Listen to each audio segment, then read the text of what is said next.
And given the season and that it's winter's approaching, I thought it'd be interesting to talk a little bit about traveling with power scooters, mobility scooters. I don't want anything too big because the heavier the parts get, the less likely the airlines or cruise line or whoever is likely to take it. You also have to think about battery size because in a lot of cases batteries have to be transported with your person on the airplane or whatever other means of traveling that you're using. You're going to want to think as well about contacting your airline before you travel. That's probably the most important part, is to contact them because they are the people who decide what you can take. Regardless of what the rules say, they have the final say on what it is that you can bring with you.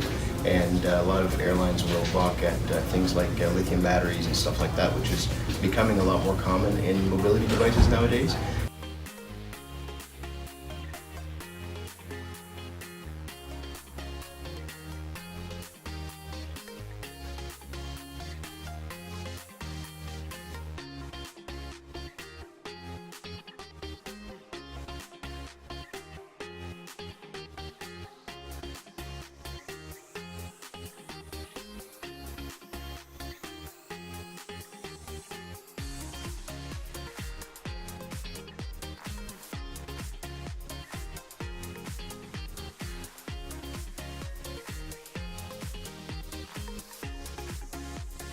So it's a good idea to practice so you know what you're doing and so you don't hurt yourself especially. But most importantly, keep in mind where you're going to want to assemble and disassemble this. Right now we're inside, it's nice and warm, there's no snow, there's no slush on the ground.